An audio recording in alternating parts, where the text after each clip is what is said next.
Você está pronto para ouvir o que ninguém na sua igreja se atreve a lhe dizer? Este vídeo não é para quem quer continuar acreditando sem pensar. Não é para quem precisa viver de joelhos diante do que lhe contaram desde criança. Este vídeo é para quem se atreve a encarar de frente, para quem não tem medo da verdade. Embora doa, hoje vamos despedaçar um dos pilares mais intocáveis da história, a Bíblia. E vamos colocar sobre a mesa uma pergunta que muitos consideram blasfema: e se Jesus nunca tivesse existido? Mas isso não é uma simples opinião, não é um ataque sem fundamento.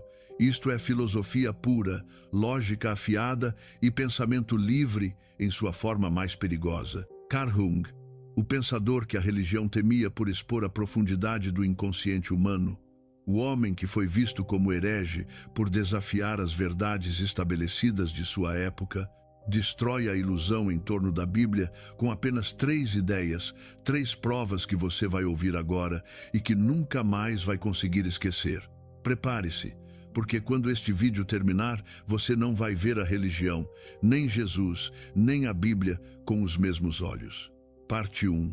Se Jesus não passou de um mito, então a fé de 2.000 milhões de pessoas está sustentada por uma miragem. Mas não é uma afirmação vazia, não é uma provocação gratuita, é um golpe direto no centro daquilo que muitos consideram intocável. E se eu te dissesse que um pensador do século XX, com apenas 3 argumentos, foi capaz de deixar a Bíblia tremendo, sem ar, exposta como mais uma construção humana, não com ódio, não com zombaria, mas com pura lógica, com uma clareza tão brutal que até seus inimigos tiveram que ficar em silêncio. E se esse filósofo fosse Carl Jung, o homem que a ortodoxia religiosa desconfiava, que foi afastado dos círculos em que já não encaixava e que hoje regressa através das suas ideias para arrasar com aquilo que milhares de milhões ainda consideram sagrado? Olhe para a sua Bíblia. Se você tiver uma por perto, abra ao acaso, leia qualquer página. Você realmente acredita que o que tem nas mãos foi ditado por um ser perfeito? Você realmente acha que um Deus todo-poderoso, eterno, sábio e justo teria escolhido escrever sua palavra através de contradições, erros históricos, visões tribais do mundo, mandatos de violência, rituais primitivos e relatos de guerras santas? Sério, porque se você tirar 1 minuto para deixar a emoção de lado, se tiver coragem de olhar de frente, sem medo, o que vai ver não é divindade, é política, é manipulação, é poder disfarçado de santidade. E Jung, ao observar a psique religiosa, viu isso como poucos. A questão não é se Jesus existiu ou não. A questão é por quê. Se ele foi real, a única coisa que sabemos sobre ele vem de alguns poucos textos religiosos escritos décadas depois de sua morte, cheios de omissões, contradições e silêncios suspeitos. Não existe um único escrito contemporâneo de Jesus. Nenhuma carta, nenhum objeto, nenhuma testemunha que tenha vivido ao mesmo tempo que ele e que tenha deixado um registro direto. E, no entanto, a história do suposto Filho de Deus é repetida como se fosse inquestionável, como se fosse óbvia, como se não tivesse rachaduras. Mas tem, e Jung não as perdoaria. Neste vídeo, não vamos prestar homenagem a ninguém. Não vamos encobrir a verdade com sentimentalismos nem com fé cega. Vamos destruir o mito com fatos, ideias e argumentos. Vamos usar a razão como espada, porque se há algo que as religiões temem, é justamente isso: a razão, o pensamento livre, o questionamento, a dúvida. Esse foi o crime de Jung. Não matar, não roubar, não trair, apenas pensar, apenas ousar perguntar o que ninguém queria ouvir. E se a Bíblia não é palavra de Deus, mas palavra de homens famintos de controle? Imagine que alguém te diz que tem um livro escrito por Deus. Soa impressionante, não é? O problema é que quando você o abre, encontra coisas como: mate todos os homens, mulheres, crianças e até os animais. Não deixe viva uma só alma. Ou, se um homem recolher lenha no sábado, deve morrer apedrejado. Ou ainda, se uma mulher foi violada no campo, mas não gritou, então também deve morrer. Isso te parece divino? Isso soa como justiça eterna? Para Jung, que estudou os símbolos sombrios da alma, isso parecia mais expressão de um inconsciente coletivo primitivo, de uma mentalidade arcaica tomada pelo medo e pela violência, do que revelação de uma verdade eterna. Mas ele não ficou só na crítica moral. Foi muito além. Tomou o bisturi da lógica e começou a cortar página por página, até mostrar que todo esse edifício sagrado não tinha alicerces reais. A primeira coisa que Jung entendeu é que não se pode ler a Bíblia como um texto divino se não se está disposto a lê-la como qualquer outro livro. Porque se tem erros, se tem contradições, se depende do contexto histórico em que foi escrita, então não pode ser perfeita. E se não é perfeita, não pode ser de Deus. Tão simples quanto isso. Mas a armadilha está em que ninguém deixa você lê-la livremente. Ensinam você a lê-la com medo, com reverência. Dizem o que ela significa, não o que ela diz.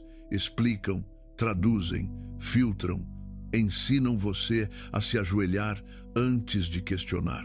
E isso, para Jung, era um veneno psíquico, não deixar que a consciência se desenvolva livremente.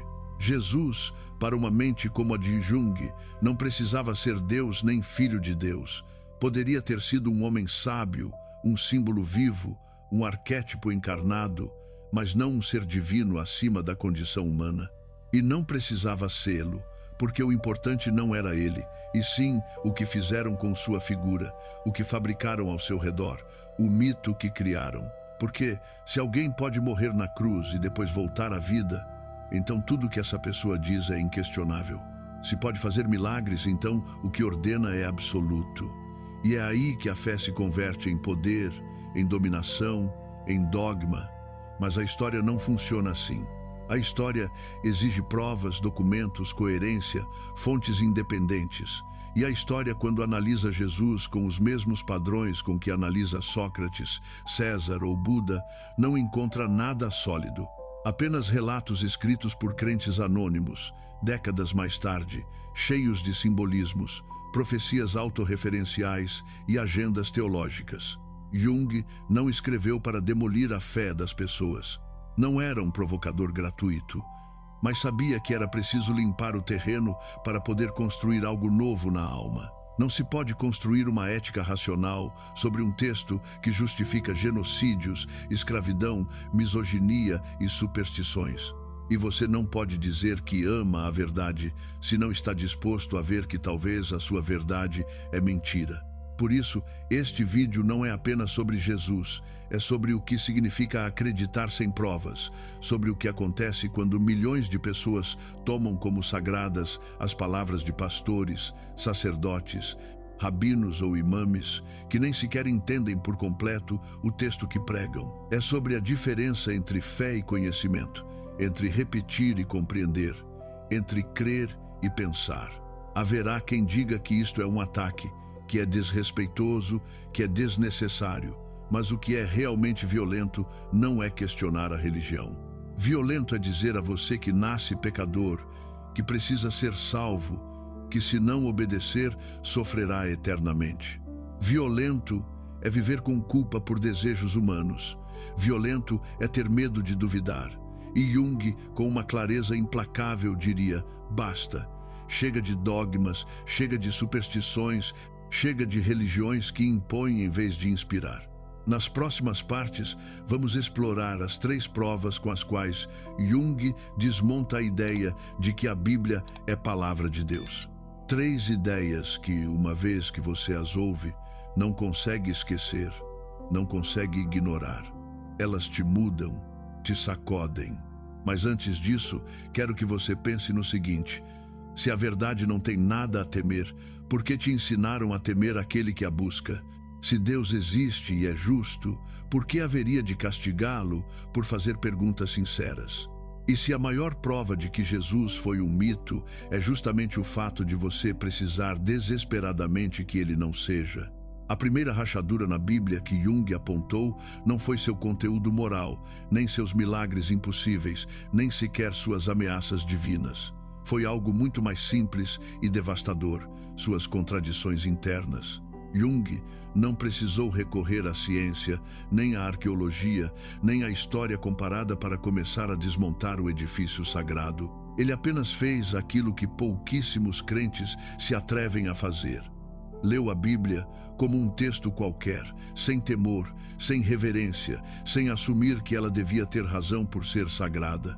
E o que encontrou foi um texto fragmentado, cheio de vozes diferentes, de repetições, de erros narrativos e, o mais importante, de contradições insolúveis. Isso, disse ele, já era suficiente para provar que não podia ser a palavra de um Deus perfeito. Vamos ao ponto. Se existisse um único erro na Bíblia, um só, já seria suficiente para pôr em dúvida sua origem divina. Porque um Deus que comete erros não é Deus. Um ser perfeito não se contradiz, não esquece, não se repete como se não lembrasse do que disse algumas páginas antes. E, no entanto, é isso que abunda na Bíblia. Exemplo. No livro de Gênesis, capítulo 1, disse que Deus criou primeiro a luz, depois o céu, a terra, as plantas, depois o sol e a lua, depois os animais, e finalmente o homem e a mulher, ambos ao mesmo tempo. Mas no capítulo 2 a ordem muda totalmente. Primeiro o homem, depois as plantas, depois os animais e por último a mulher, tirada de uma costela. Qual versão é a verdadeira? Como pode Deus se enganar no seu próprio relato da criação? Como pode inspirar dois escritores a contar versões tão diferentes se é um só Deus com uma só mensagem? Jung entendeu que isso não era um erro acidental. Era um sinal de que a Bíblia foi escrita por autores distintos, em momentos distintos, com intenções distintas, e que o que chamamos de Bíblia não é um livro único, mas uma compilação de textos antigos, reunidos, editados e retocados por sacerdotes com fins religiosos e políticos. Onde fica Deus em tudo isso? Em lugar nenhum. Porque se o texto foi manipulado por homens, se foi modificado, ajustado, então sua origem já não é divina. E se a base da sua fé está construída sobre algo tão instável, quão firme ela pode ser? Continuemos. Em 2 Samuel 24:1, disse que Deus incitou Davi a fazer um censo do povo. Mas em 1 Crônicas 21:1, disse que foi Satanás quem o incitou a fazer esse mesmo censo. Então, foi Deus ou foi Satanás? Não pode ser as duas coisas. E se foi um erro humano ao escrever, então já temos a prova de que não foi escrito por Deus. Jung tomaria nota dessas contradições e diria: isto não pode ser revelação, isto é edição, é conflito entre tradições, é erro de copistas, é influência do contexto político. Em resumo, isto é humano, demasiado humano. Outro exemplo, quantos animais Noé levou para a arca? Em Gênesis 6:19, disse claramente que de todo ser vivente meterás 2, macho e fêmea. Mas em Gênesis 7:2, Deus diz a Noé: dos animais puros tomarás 7 pares e dos impuros 1 par. Como é possível que Deus mude de opinião de um capítulo para outro? Não era o mesmo Deus, com um só plano, perfeito e imutável. Ou talvez o texto tenha sido escrito por autores diferentes que não chegaram a um acordo e alguém, séculos depois, colou tudo como se fosse parte do mesmo relato. Estas não são pequenas falhas, são falhas estruturais, contradições fundamentais que afetam todo o relato bíblico. Jung entendeu que não se tratava de um livro ditado do céu, mas de uma coleção de lendas, tradições orais, crônicas editadas e textos teológicos colocados a serviço de um projeto de poder, consolidar a autoridade de uma casta sacerdotal. Por isso, não o surpreende que muitas leis supostamente divinas tenham a ver com o dízimo, com os sacrifícios no templo, com os privilégios de uma classe específica. Deus ordena isso? Ou são os sacerdotes que se apropriam da voz de Deus para manter o seu poder? E aqui vem o ponto mais audacioso. Jung diria que o erro não está apenas em confiar na Bíblia como texto divino, mas também em interpretar lá fora do seu contexto. Ele afirmaria que qualquer texto, mesmo o mais simples, pode ser mal interpretado se não se entende sua origem, seu idioma original, sua época, sua cultura. Agora imagine o que pode acontecer com um texto de mais de 3.000 anos, traduzido dezenas de vezes, copiado à mão por séculos, adaptado por interesses políticos e lido por pessoas que não conhecem nem o hebraico bíblico, nem a história antiga, nem os costumes do Oriente Médio. Sério, alguém pode dizer que tem a verdadeira interpretação da Bíblia? Não se trata apenas de erros técnicos, trata-se do próprio princípio de autoridade.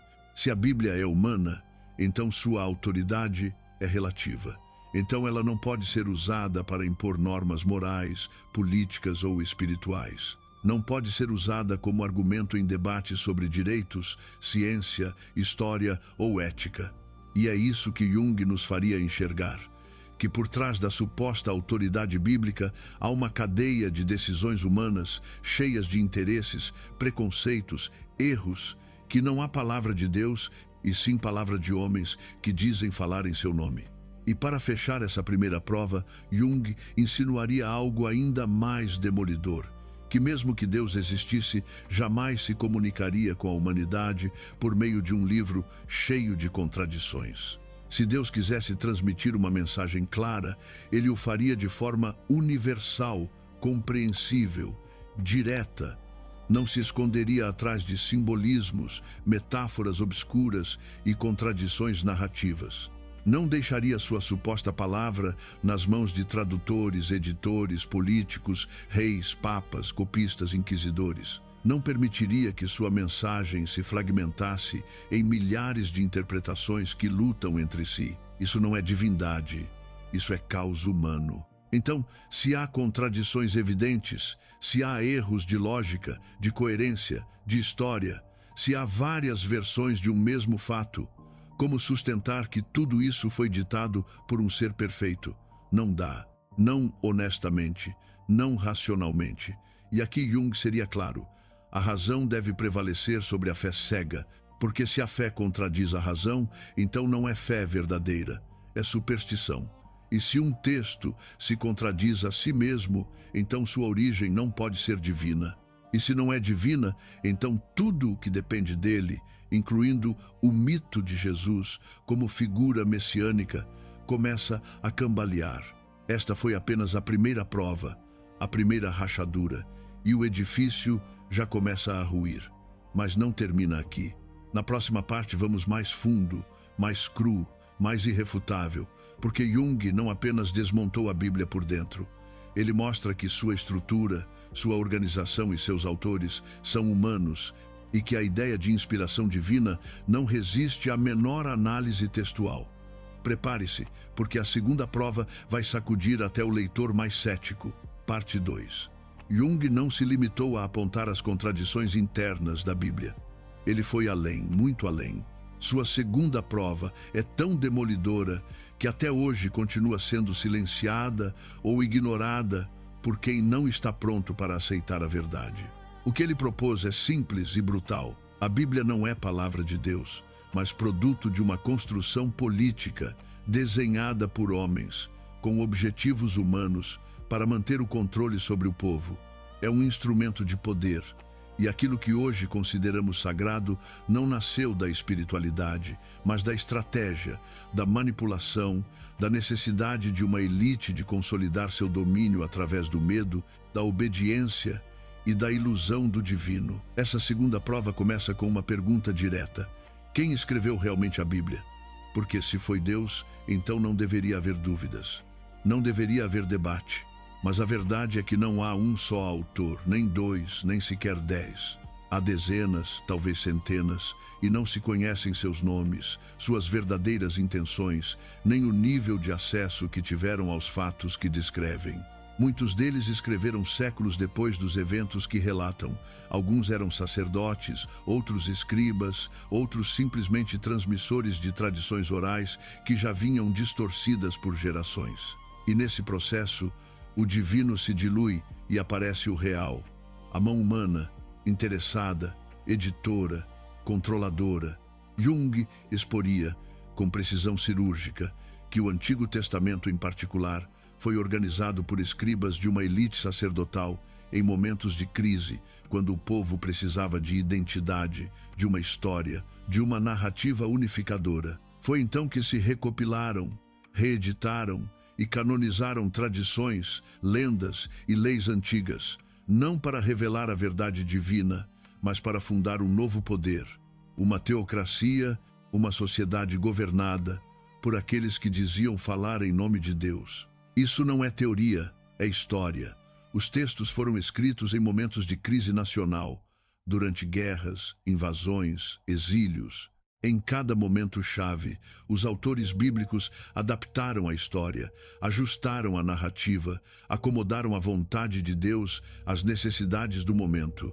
Quando precisavam de guerra, Deus era vingador. Quando precisavam de submissão, Deus era juiz. Quando precisavam de esperança, Deus era salvador. Coincidência ou desenho político? Jung não teria dúvidas. A Bíblia não foi escrita para inspirar, e sim para dominar. E isso se vê nas suas leis. Leis que não promovem liberdade, mas submissão. Leis que não nascem de uma ética universal, mas da necessidade de controle absoluto. Não trabalharás no sábado sob pena de morte. Não usarás roupa de 2 tecidos. Não comerás certos alimentos. Não te misturarás com outros povos. Não questionarás o sacerdote. Isso é espiritualidade ou é um código de controle social disfarçado de mandato divino?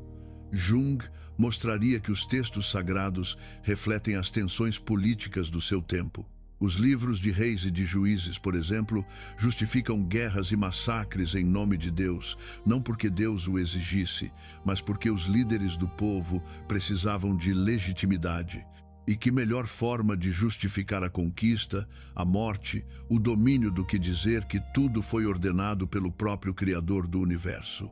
Quem se atreveria a desobedecer se o castigo vem lá de cima? Até os profetas foram manipulados. Muitos dos seus escritos foram reeditados, cortados, combinados. Alguns anunciavam castigos a Israel, outros anunciavam salvação. Por que tanta contradição? Porque o poder se move, muda, se adapta, e com ele os discursos religiosos. Jung diria que os profetas não eram porta-vozes de Deus, e sim homens sensíveis, poetas do espírito, que falavam a partir de sua experiência e de seu contexto. Mas quando suas palavras se transformaram em doutrina, perderam sua essência e foram convertidas em lei, em dogma, em instrumento de medo. E o que dizer do Novo Testamento? Jung não o estudou como biblista, mas deixou claro, em sua análise da religião, que os mesmos mecanismos psíquicos e de poder estavam em jogo. Os evangelhos foram escritos décadas após a morte de Jesus, por autores desconhecidos, em contextos políticos muito diferentes, cada um com uma intenção distinta. Marcos queria apresentar um Messias sofredor. Mateus queria conectar Jesus às profecias judaicas. Lucas buscava convencer os romanos. João apostou numa visão mais mística, mais filosófica. São essas as vozes de Deus? Ou são estratégias narrativas para construir uma figura que se adapte a cada público? Jung deixaria claro, se a Bíblia fosse uma revelação direta, não teria múltiplas versões dos mesmos fatos. Não teria silêncios incômodos, como os anos perdidos de Jesus, nem omissões suspeitas, como a falta de detalhes históricos verificáveis. Não teria relatos do mesmo evento contados de formas distintas. Não teria agendas ideológicas tão marcadas. E, no entanto, tudo isso está ali, à vista. O que acontece é que a maioria não vê, porque foi ensinada a não olhar, a não perguntar, a aceitar. E aqui vem um dos golpes mais fortes de Jung. A verdadeira religião, dizia ele, não precisa de livros sagrados, não precisa de intermediários, não precisa de rituais vazios, nem de leis irracionais. A verdadeira religião é a experiência honesta da verdade interior. É a busca pela integração da personalidade, é a liberdade de pensamento. Todo o resto é superstição organizada, e quanto mais organizada, mais perigosa. Porque a superstição, quando se mistura com poder político, vira tirania. A segunda prova, então, Não é só que a Bíblia tenha erros, é que ela foi construída como um aparelho de poder, que seus autores foram homens comuns com motivações políticas e sociais, que suas leis refletem os interesses de uma classe dominante, que seus profetas foram domesticados, que seus relatos foram adaptados, que suas mensagens foram filtradas e que tudo o que nos disseram sobre sua origem divina é, na verdade, parte de uma engrenagem desenhada para que nada seja questionado, para que o poder da religião se mantenha intacto. Jung não odiava a religião, mas a queria livre, simbólica, profunda, não baseada em dogmas absurdos, nem em relatos manipulados, nem em instituições corruptas. Ele queria uma espiritualidade sem correntes, sem templos de ouro, sem sacerdotes intermediários. Queria que cada pessoa pensasse por si, que se atrevesse a ler, a interpretar, a duvidar. E é por isso que foi tratado como suspeito, como perigoso, não porque mentisse, mas porque dizia verdades psicológicas com demasiada clareza. Na próxima parte, vamos entrar na terceira e última prova, a mais radical, a mais filosófica, mas também a mais reveladora. Porque, se as contradições desnudam a Bíblia como texto humano e se a sua estrutura revela um projeto de poder, então a última peça é compreender por que, apesar de tudo isso, tanta gente continua acreditando. Jung não apenas responde a essa pergunta, ele a transforma num espelho, um espelho no qual cada crente e cada cético terá de se olhar sem desculpas, sem escapatória. Parte 3. A terceira prova de Jung é a mais incômoda. Não porque seja a mais agressiva, mas porque não deixa saída. É a que desmonta até aqueles que já aceitaram que a Bíblia tem contradições e que foi escrita com fins humanos. Porque até aí muitos podem dizer, sim, mas ainda assim existe algo divino por trás. Ou, Deus se manifestou através do imperfeito. Essa terceira prova arranca esse último refúgio. O que Jung diz, em essência, é isto: se algo contradiz a razão, então não pode vir de Deus. E como a Bíblia está cheia de coisas que contradizem a razão e as leis da natureza, ela não pode ser de Deus. Tão simples, tão letal. Jung não precisou de provas arqueológicas, não precisou encontrar manuscritos ocultos, nem fazer escavações. Ele apenas aplicou lógica pura. Se há um Deus, diria ele, então esse Deus é coerente. Não pode agir contra as leis que ele mesmo estabeleceu. Não pode violar a sua própria criação. E, se a natureza é constante, se o universo funciona sob leis inquebrantáveis, então tudo o que pretenda suspender essas leis como um milagre não pode ser obra desse Deus racional. Mais ainda, nem faz sentido que Deus tenha que intervir em seu próprio sistema como se o tivesse feito mal no início. Jung rejeita os milagres, mas não por capricho nem por falta de fé interior. Ele os rejeita porque violam o princípio fundamental da coerência universal. Um milagre, no sentido bíblico, é uma interrupção das leis naturais. Algo que não deveria acontecer, mas acontece porque Deus decide. Exemplos não faltam.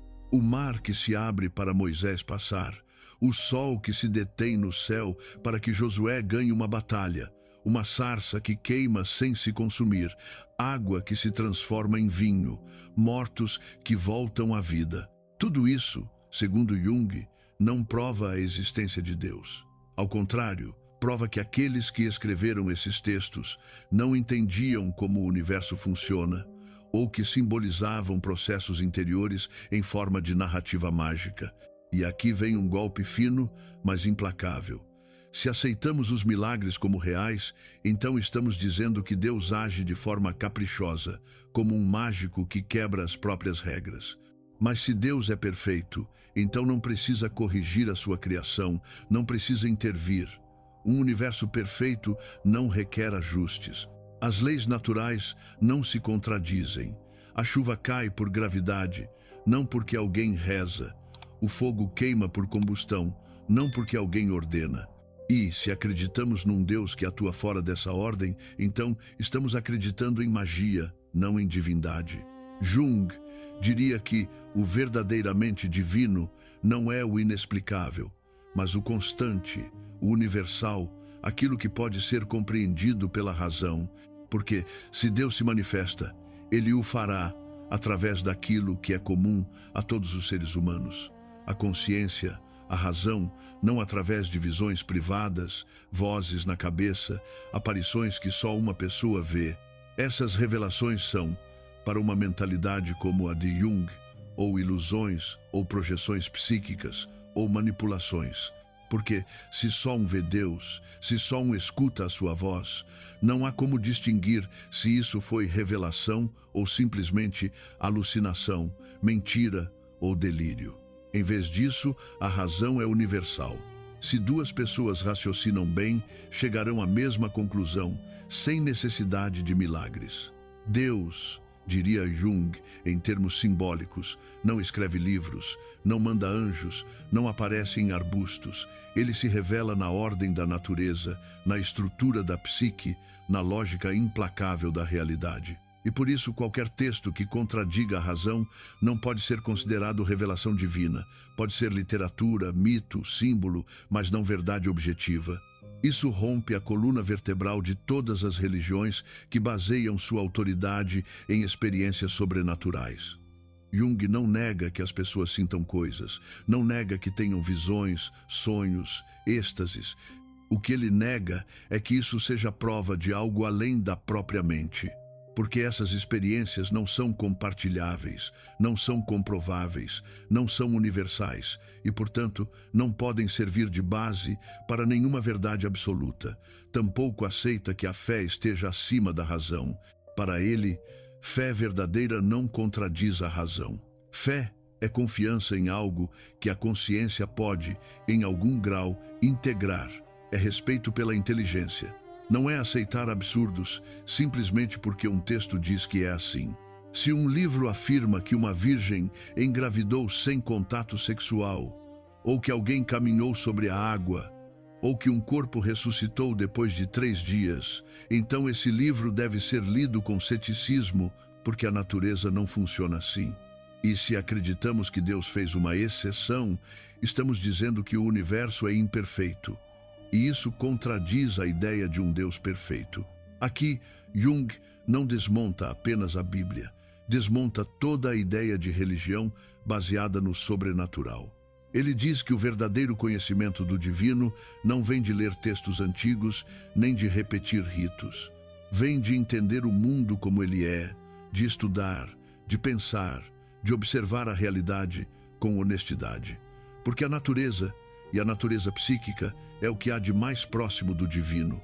Deus não é um senhor com barba no céu. Não é um personagem que intervém de vez em quando. É simbolicamente a totalidade da experiência, a totalidade do ser. E tudo o que contradiz essa coerência, tudo o que rompe essa unidade, é falso, é superstição. Jung diz que o ser humano tem medo, medo do que não entende, medo do sofrimento, medo da morte. E para acalmar esse medo, inventa deuses, ritos, regras, escrituras. Mas se esse medo desaparece, se o ser humano aprende a aceitar a realidade como é, sem ilusões, sem mentiras piedosas, então já não precisa de milagres, já não precisa de revelações privadas. Precisa apenas de razão, de ética e de liberdade interior. A terceira prova é a mais filosófica, porque não ataca o conteúdo da Bíblia, mas a sua própria possibilidade. Jung diria: se Deus existe, não precisa dizer nada que contradiga a razão. E como a Bíblia contradiz a razão, então não pode vir de Deus. Não importa quantos milhões acreditem nela, não importa quantas igrejas a repitam, a verdade não se decide por maioria, decide-se por evidência. E a evidência está do lado da razão. Então, por que tanta gente continua acreditando? Porque é mais fácil crer que pensar. Porque é mais confortável aceitar uma história milagrosa do que encarar o vazio. Porque é mais reconfortante imaginar um plano divino do que aceitar que estamos em um universo que não gira ao nosso redor. Mas Jung não queria consolo barato, queria verdade, mesmo que doa, mesmo que incomode, mesmo que destrua tudo o que herdamos. E no fim, essa é a prova mais dura. Se você está disposto a ver o mundo sem milagres, sem vozes divinas, sem castigos eternos, e ainda assim encontrar beleza, sentido, ética, então você terá entendido Jung. E terá entendido porque a Bíblia lida com honestidade. Não é palavra de Deus, é palavra de homens temerosos, poderosos, às vezes sábios, às vezes cruéis, mas sempre humanos. Na próxima parte vamos aprofundar um terreno ainda mais incômodo. Não mais a Bíblia como texto, nem Deus como conceito, mas Jesus como figura central. Vamos entrar na grande pergunta. Ele existiu realmente ou foi também parte do mito, do símbolo, da narrativa construída para dar sentido ao que não se podia entender? Jung não diz isso diretamente, mas suas ideias apontam para algo que muitos preferem não encarar de frente. E nós vamos encarar sem medo. Parte 4. A figura de Jesus é repetida milhões de vezes por dia em igrejas, rezas, canções e discursos. Ele é representado como um homem real, histórico, que viveu numa região concreta, em uma época concreta, rodeado de discípulos, testemunhas e inimigos. No entanto, quando se afasta a fé e se começam a buscar dados sólidos, históricos, verificáveis, o que se encontra é um silêncio inquietante, um vazio, um eco sem fonte. E é nesse vazio que surge a pergunta incômoda: e se Jesus não existiu como figura histórica? E se o que conhecemos dele é, na verdade, uma construção literária, simbólica, religiosa, um mito? Jung não afirmou explicitamente que Jesus fosse um personagem fictício, mas suas ideias nos empurram diretamente para essa possibilidade. Porque, ao desmontar a Bíblia como revelação, ao negar os milagres, ao rejeitar a ideia de um Deus pessoal que age no mundo, tudo o que resta do relato cristão começa a ser visto sob outra luz. E essa luz revela inconsistências, ausências, silêncios grandes demais para serem ignorados. Pensemos no seguinte: se Jesus foi uma personagem real, histórica, que realizou milagres, reuniu multidões, desafiou o poder religioso e romano, por que não há uma única fonte contemporânea que o mencione? Nenhuma carta de uma testemunha, nenhum documento oficial, nenhuma inscrição, nada escrito durante a sua vida. Todos os evangelhos foram escritos várias décadas depois de sua suposta morte, por autores anônimos que nunca o conheceram diretamente. E não só isso, os relatos se contradizem, se corrigem entre si e adaptam a história a necessidades teológicas mais do que a fatos históricos. Tomemos o caso do censo de Quirino, mencionado no Evangelho de Lucas como a razão pela qual José e Maria viajaram a Belém, lugar onde supostamente Jesus nasceu, para cumprir a profecia de Miqueias. Mas esse censo ocorreu no ano 6 depois de Cristo, e Herodes, o rei sob cujo mandato se diz que Jesus nasceu, morreu no ano 4 antes de Cristo. Ou seja, o relato mistura dois momentos históricos que não aconteceram ao mesmo tempo: erro, ignorância ou construção narrativa para encaixar profecias antigas. Ora, se Jesus não escreveu nada, se não deixou nenhum texto de próprio punho, se nada foi registrado por quem o conheceu diretamente, o que nos resta? 4 evangelhos escritos por crentes com intenções claramente religiosas, que misturam história, mito e teologia sem distinguir limites. E mais, cada evangelho apresenta um Jesus diferente. Em Marcos, ele é mais humano, mais trágico, às vezes até desesperado. Em João, é quase um Deus ambulante, consciente de tudo desde o início. Não são relatos biográficos, são construções teológicas. Jung sabia que relatos não valem por si mesmos. Sabia que a verdade histórica se constrói com fontes independentes, com testemunhos cruzados, com evidências tangíveis, e quando isso não existe, o que fica é uma narração mítica. Jesus, tal como o conhecemos hoje, parece mais uma figura simbólica do que histórica, uma projeção do que a comunidade cristã queria ter. Um salvador, um mártir, um mestre, mas a imagem foi ajustada tantas vezes, com tantos interesses, que se torna impossível saber se houve um ser humano real por trás do mito. Vejamos outro ponto-chave. Se Jesus foi tão influente, por que os historiadores contemporâneos a ele não o mencionam? Filon de Alexandria, filósofo judeu que viveu na mesma época e escreveu extensamente sobre movimentos religiosos e figuras judaicas importantes, nunca o cita. Plínio, o Velho, Tácito, Justo de Tiberíades, todos escreveram sobre a Palestina naquela época, mas não fazem uma única menção a um homem chamado Jesus que realizasse milagres ou pregasse entre multidões. O que encontramos são menções posteriores, como as de Tácito ou Josefo, mas mesmo essas têm sido colocadas em dúvida pelos próprios estudiosos, devido a interpolações cristãs acrescentadas séculos depois. E aqui entra outro problema que Jung intui psicologicamente. Quando um relato está cheio de elementos simbólicos, milagrosos, alegóricos e não pode ser verificado historicamente, devemos tratá-lo como literatura religiosa, não como biografia. Jesus anda sobre a água, multiplica pães, ressuscita mortos, transforma a água em vinho, transfigura-se no alto de um monte. Tudo isso pertence à linguagem do mito. Não há figura histórica que acumule tantos atos sobrenaturais sem deixar rastro documental. É como se tivesse construído uma figura ideal, uma espécie de arquétipo moral e espiritual, ao qual foram acrescentadas histórias para convertê-lo no eixo central de uma nova religião. Jung não precisou desmontar Jesus diretamente. Ele o faz indiretamente ao afirmar que a razão deve ser nosso guia principal. E se aplicamos a razão à análise histórica, a figura de Jesus vacila. Não porque não tenha havido pregadores judeus no século I, houve muitos, alguns inclusive crucificados pelos romanos, mas nenhum deles deixou impacto imediato nem provas contundentes da sua existência. O cristianismo não cresceu em torno de uma personagem histórica, mas em torno de uma narrativa poderosa. Uma narrativa que oferecia salvação, esperança, sentido em meio ao caos do Império Romano. E como toda boa história, precisava de um herói, um mártir, um redentor. E foi aí que surgiu Jesus, ou melhor, o Cristo, o ungido, o esperado, aquele que cumpre as profecias, que sofre e vence. Mas o salto de pregador judeu a filho de Deus encarnado não é natural, é teológico. Foi construído, desenvolvido por décadas de reinterpretação. Paulo, o verdadeiro arquiteto do cristianismo, nem sequer conheceu Jesus.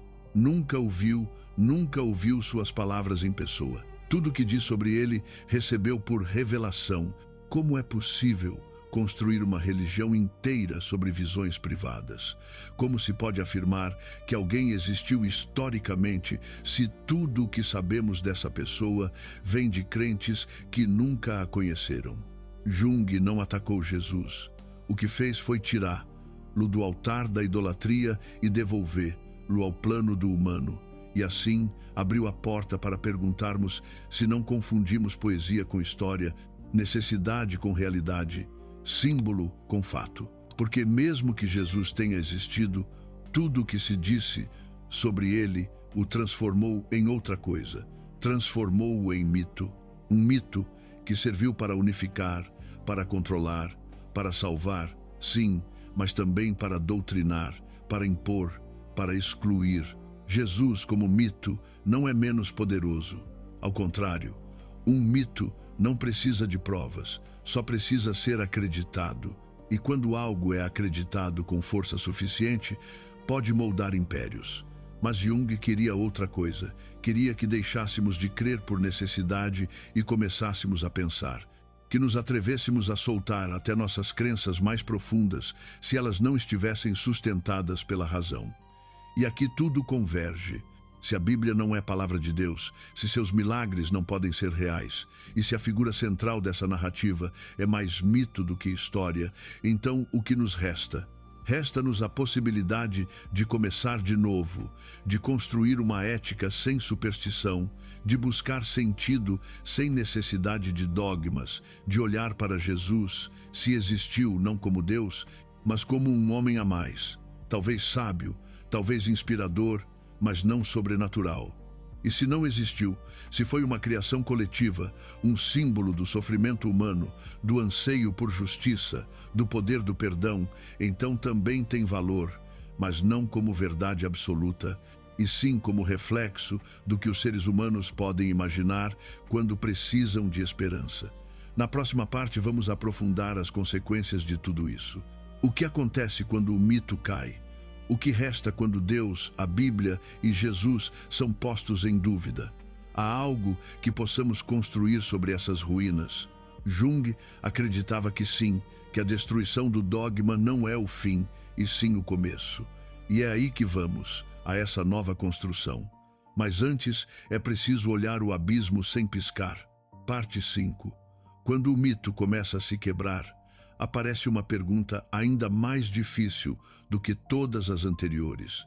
E agora? Porque quando já não se pode confiar no texto, quando os milagres perdem o sentido, quando a figura de Jesus se torna simbólica e não histórica, produz-se um vazio. Não é apenas teológico, é existencial. Para milhões de pessoas, todo o seu sentido de identidade, moralidade, propósito está ancorado numa história que acreditam ser inquestionável. O que acontece quando essa história se revela mito? O que resta quando o véu cai? Jung sabia disso. Sabia que não basta destruir, é preciso oferecer uma saída. Mas antes disso, é preciso entender quão profundo é o enraizamento que a religião tem na mente humana. Não se trata apenas de crenças, trata-se de estruturas, de uma forma de viver. A religião organizada, em especial a tradição judaico-cristã, não é apenas um conjunto de textos, é uma arquitetura de pensamento, uma maneira de interpretar o mundo, a morte, o bem, o mal, o sofrimento. E quando se desmonta essa base, tudo que se apoiava sobre ela começa a balançar. A culpa, o medo, a esperança, a identidade, até a ideia de sagrado. Jung entendeu que esse desmoronamento podia ser libertador, mas também aterrador. Nem todos estão preparados para viver sem certezas impostas. Há quem precise de uma figura paterna invisível que diga o que é certo, o que é errado, como agir, como pensar. Por isso, embora as provas racionais contra a Bíblia e seus dogmas sejam esmagadoras, muitas pessoas continuarão acreditando, não por ignorância, mas por necessidade emocional. Porque soltar uma crença não é apenas mudar de ideia, é deixar de ser quem se foi durante toda uma vida. O verdadeiro problema, então, não é se Jesus existiu ou não, se a Bíblia tem erros ou não. O verdadeiro problema é como o mito se converteu em estrutura de poder, em arma cultural, em molde obrigatório. Porque o que começa como uma história de fé termina impondo-se como moral universal. E aqui está um dos efeitos mais perigosos. Quando uma história se converte em dogma, deixa de ser relato e torna-se mandato, lei, obrigação. E isso, para Jung, é o início da escravidão mental. Pense nisso. Milhões de pessoas foram educadas para não questionar, para obedecer, para repetir. Desde a infância lhes dizem que há um Deus que vigia, que tudo vê, que tudo julga, que há um céu para os bons e um inferno eterno para os que duvidam. Não apenas para os que matam ou roubam, mas também para os que pensam diferente. Esse nível de controle é absoluto. Não é necessária polícia se você tem uma consciência treinada pelo medo. Não é preciso castigo físico se você já vive com culpa. A religião organizada torna-se, assim, o mecanismo de controle mais eficiente que já existiu. Uma prisão sem grades em que o guarda é a sua própria mente. Jung denunciaria isso com uma lucidez que lhe custaria ataques, isolamento, desconfiança, mas ele não recuou porque sabia que há algo mais grave do que viver sob um mito. Viver acreditando que esse mito não pode ser tocado, que não se pode pensar fora dele, que duvidar é traição. E se a verdadeira traição é nunca duvidar, a consequência de continuar acreditando em ficções como se fossem fatos é que todo o sistema social se distorce. A educação é afetada, os direitos humanos são negociados com dogmas, a ciência enfrenta preconceitos religiosos, As mulheres veem suas liberdades reduzidas porque um texto antigo diz que devem obedecer ao homem. A diversidade sexual é condenada porque uma passagem ambígua a chama de abominação. Tudo isso não ocorre porque Deus tenha dito, mas porque o mito virou norma. E quando uma ficção rege o comportamento de milhões, o dano é real, ainda que o relato não o seja. Jung foi um dos primeiros a apontar no plano psicológico essa servidão invisível. A religião, diria ele, deve se separar do poder, não apenas do poder político, mas também do moral. Deve deixar de ser a base obrigatória da ética.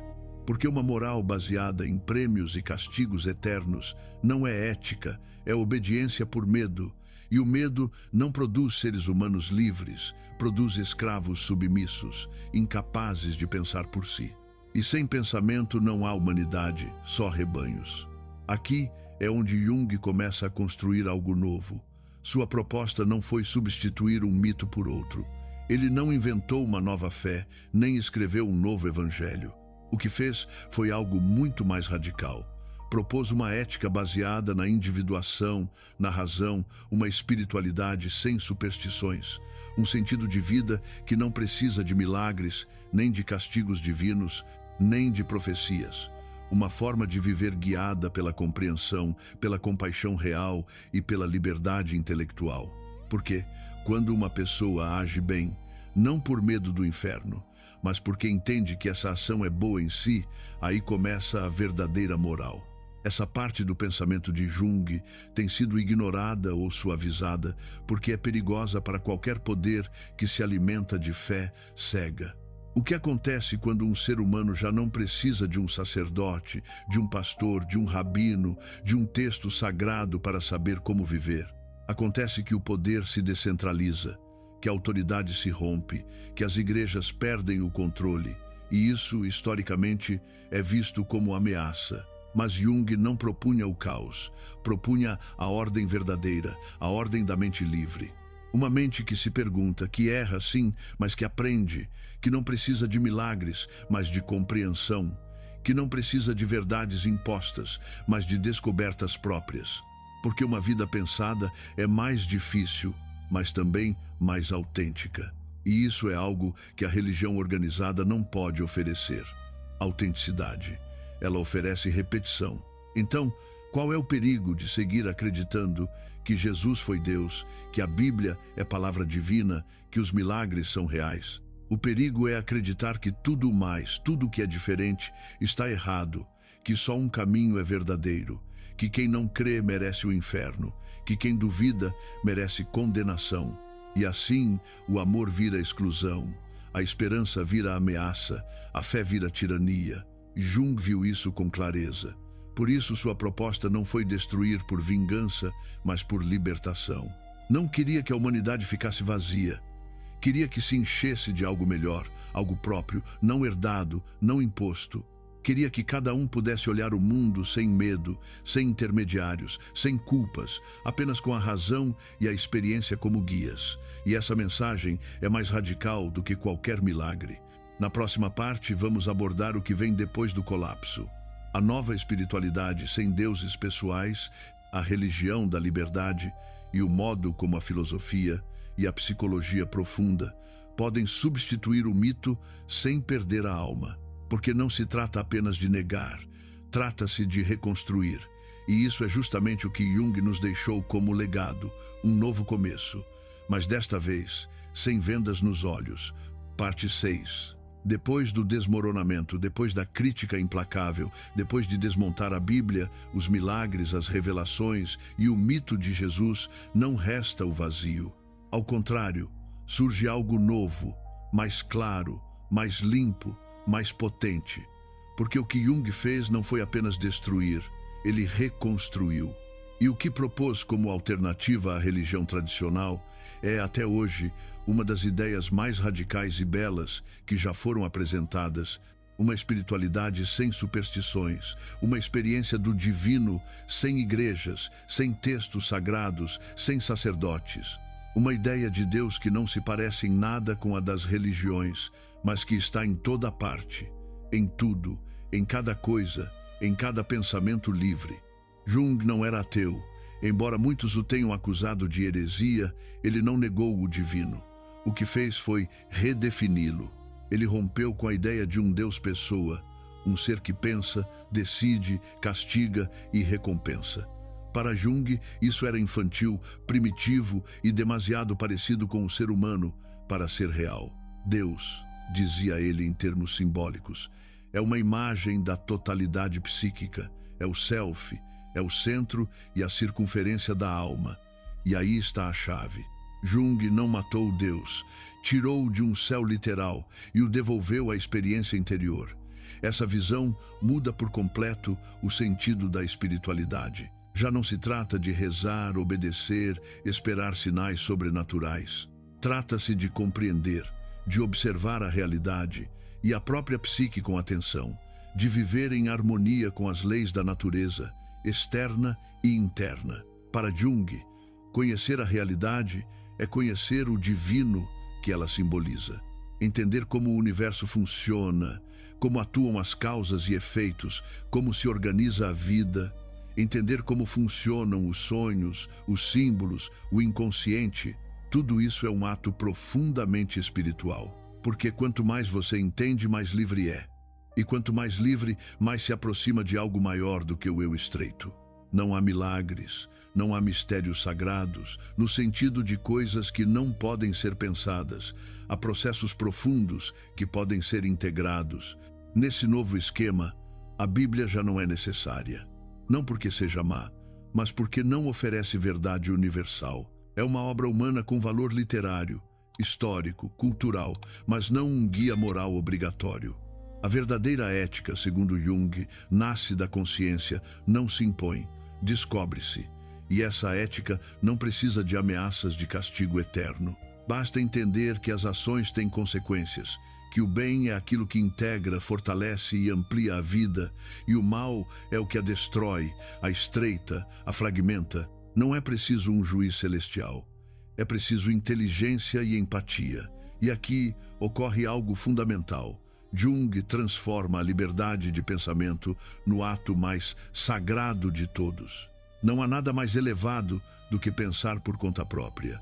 Não há oração mais profunda do que a contemplação honesta da realidade. Não há templo mais puro do que uma mente livre de superstição. Esta não é uma espiritualidade vazia.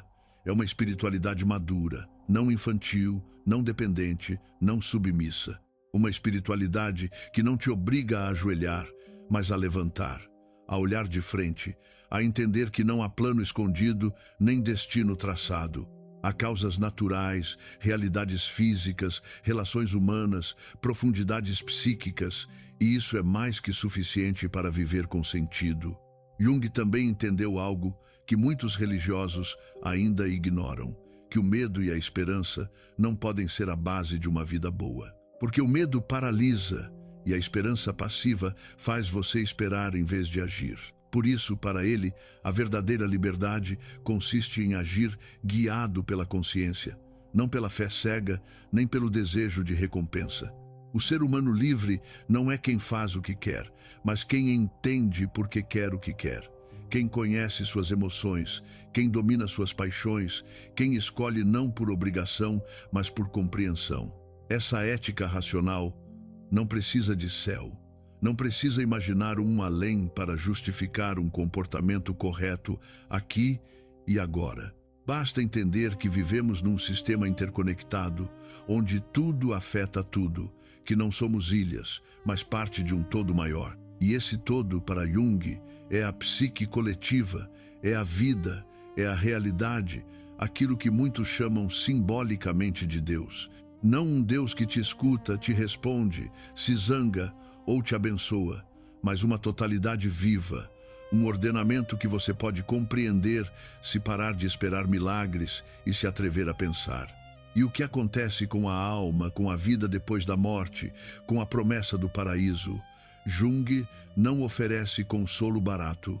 Ele diz que não há provas de que o eu pessoal sobreviva à morte do corpo, mas que há algo em nós que participa de algo maior e mais duradouro, na medida em que nossa vida se alinha com o self, com a totalidade. A imortalidade para ele não é prêmio. É um modo de viver aqui e agora, com consciência plena, liberdade real, compreensão profunda. Quem vive assim já não precisa de promessas futuras. Vive com plenitude no presente. Parte 7. Agora que tudo foi dito, quando já não resta mito a defender nem dogma a respeitar, surge a reação inevitável: rejeição, grito, negação, porque tudo o que desmontamos até aqui, a Bíblia como palavra de Deus, Jesus como figura histórica divina, a necessidade da religião como estrutura moral, não se desintegra sem ruído. Há quem escute essas ideias com fúria, desprezo, até medo, e não é porque sejam más pessoas, é porque o pensamento livre, quando chega, arranca pela raiz aquilo que parecia eterno, que parecia sagrado. E ninguém acha fácil olhar para a própria herança cultural, moral ou espiritual e aceitar que talvez ela tenha sido construída sobre ilusões. Jung viveu algo parecido, em outro terreno. Foi marginalizado, mal interpretado, acusado de heresia intelectual. Não por cometer crime, não por mentir, mas por pensar, por escrever ideias que abalavam os alicerces de uma visão religiosa e científica estreita.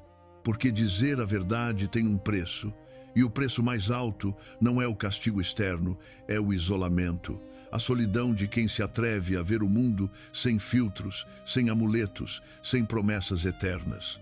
Porque o que o poder teme não é o erro, é a dúvida. O poder pode suportar o pecado, pode perdoar a fraqueza, mas não perdoa a pergunta. Porque uma pergunta verdadeira tem força de bomba. Abre rachaduras, rompe estruturas, faz impérios tremerem. Por que incomoda tanto dizer que Jesus pode não ter existido? Por que incomoda tanto afirmar que a Bíblia está cheia de erros e manipulações? Por que é considerado ofensivo duvidar dos milagres, da alma imortal, do castigo eterno? Porque, no fundo, toda estrutura baseada na fé precisa de silêncio, precisa que não se pense demais, que se creia sem perguntar, que se aceite sem raciocinar. E quando alguém se atreve a quebrar esse pacto de obediência, o sistema reage com violência, porque sabe que a verdade não precisa de templos, só precisa de tempo. E se permite que ela entre, muda tudo. A resistência a pensar é o maior obstáculo à liberdade. E não nasce só da ignorância, nasce do medo, porque pensar significa assumir que ninguém virá salvá-lo, que não há um plano secreto para a sua vida, que não há um juiz no céu que castiga os maus e recompensa os bons. Pensar significa aceitar que o universo não gira à sua volta, que você pode morrer sem um destino transcendente, que o sentido da sua existência não está escrito num livro antigo, mas depende do que você faz com o seu tempo. E isso dá vertigem, porque nos obriga a ser responsáveis, totalmente responsáveis. Mas essa mesma ideia, que no início parece insuportável, é também a mais libertadora. Porque, se você não está preso a nenhum dogma, se não está submetido a nenhuma verdade revelada, então pode construir, pode criar, pode realmente pensar, pode viver sem medo, sem culpa, sem dever sua vida a uma estrutura religiosa. Você pode ser dono da sua mente. E isso, embora os poderosos neguem, é o mais perigoso para eles. Uma humanidade que não precisa ser guiada como gado. Uma humanidade que pensa, duvida, decide. Jung diria isso com clareza brutal. O poder político sempre precisou da religião para se manter, porque a religião organiza o medo, estrutura-o, dá-lhe forma. O poder precisa que as pessoas tenham medo do além para que não se rebelem aqui. Precisa que acreditem que o sofrimento faz parte de um plano divino para que não questionem as injustiças terrenas. Precisa que vejam os líderes como escolhidos, os dogmas como inquestionáveis, a tradição como verdade. E quando aparece alguém que desmonta tudo isso, com argumentos, não com ódio, não com armas, mas com pensamento, essa pessoa se torna inimiga do sistema. Por isso, Jung e outros pensadores livres foram tratados como criminosos do espírito, porque não disseram apenas que a Bíblia não é palavra de Deus. Disseram que nenhum governo tem o direito de impor crenças que a liberdade de pensamento deve estar acima de qualquer instituição religiosa, que cada pessoa deve ser livre para buscar a sua verdade sem medo, sem ameaças. Em sua época e em qualquer época, isso é uma revolução silenciosa. E hoje continua sendo, porque, embora tenham se passado séculos, ainda há milhões vivendo acorrentados pelo medo. Ainda há crianças educadas para não pensar.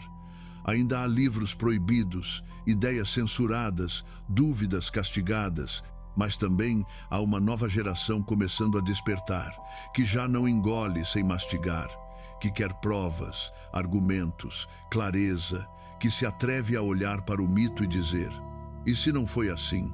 E é isso que realmente muda o mundo. Não uma guerra, não um milagre, uma pergunta, uma mente acesa, um ser humano que decide usar a razão como espada, não para ferir, mas para cortar a escuridão. Essa visão pode parecer fria para quem foi educado na religião do milagre, do mistério, do pecado e da redenção. Mas, na verdade, é mais calorosa do que parece, porque liberta. Liberta de mediadores, liberta da culpa por ser humano, liberta da negação do corpo, do desejo, da inteligência. Você não precisa temer o castigo eterno, nem esperar uma salvação vinda de fora. Você pode se salvar a si mesmo, não em sentido religioso, mas no mais profundo. Pode entender quem é, como funciona, o que deseja e agir em consequência. Isso é o que Jung chamava de individuação, de realização interior, de virtude. A espiritualidade de Jung não divide as pessoas entre escolhidas e condenadas. Não há povo especial, não há religião verdadeira, não há hereges. Há apenas seres humanos com mais ou menos compreensão. E quanto mais você compreende, mais amor sente. Não um amor sentimental ou místico, mas um amor lúcido, necessário, absoluto pela realidade como ela é. Esse amor intelectual pela verdade, pela totalidade, é o estado mais alto que uma pessoa pode alcançar. É a alegria de ser um com o universo, não dominando-o, não temendo-o, mas entendendo-o. E aqui chegamos a uma conclusão radical. A verdadeira religião, segundo Jung, não precisa de igrejas, não precisa de hierarquias, não precisa de dízimos, nem de rituais, nem de uniformes.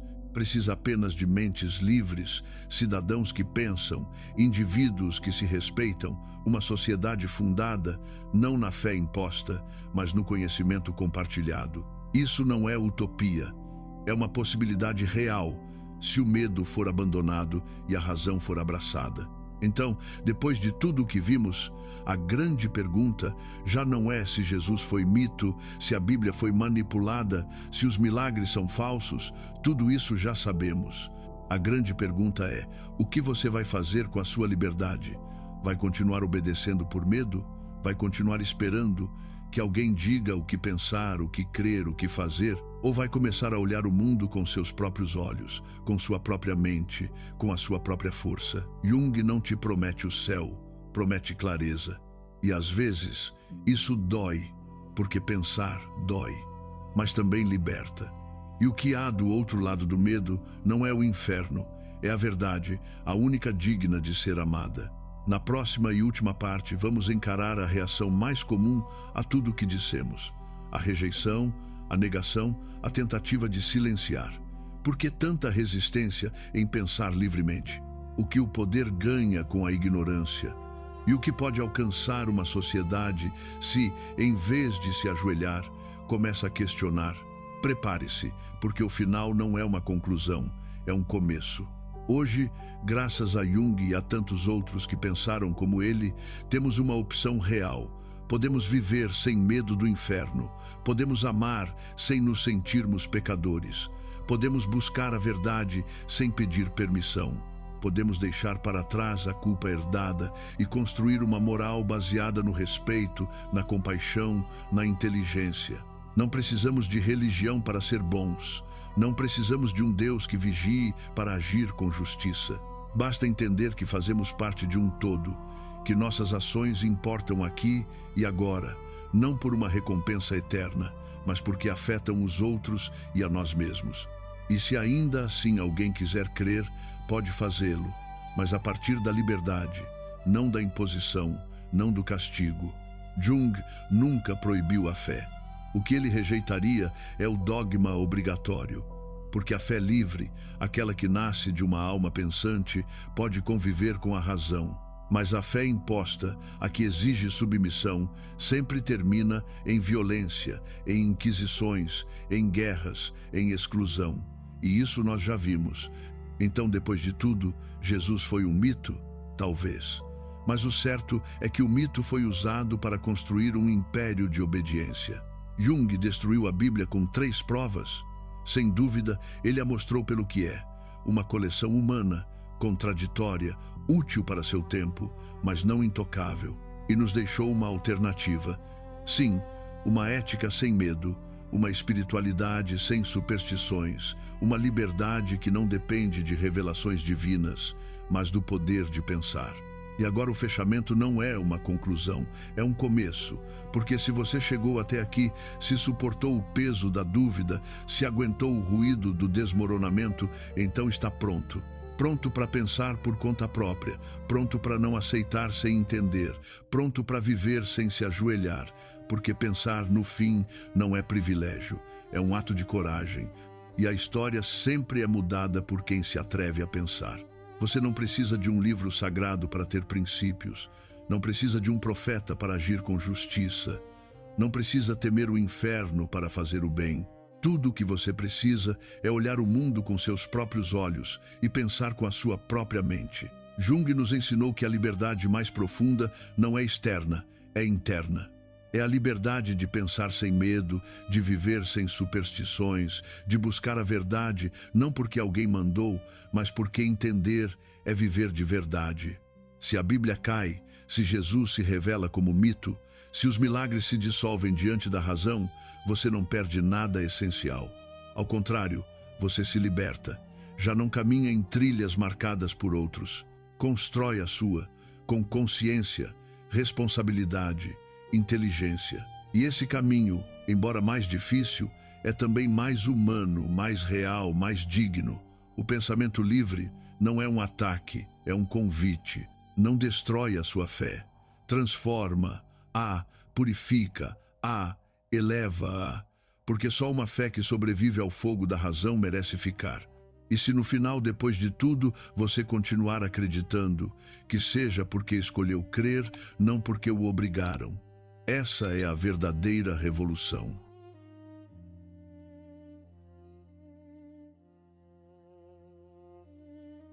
Punctum caecum, est ad molestiam, manet cui conscientia pura est.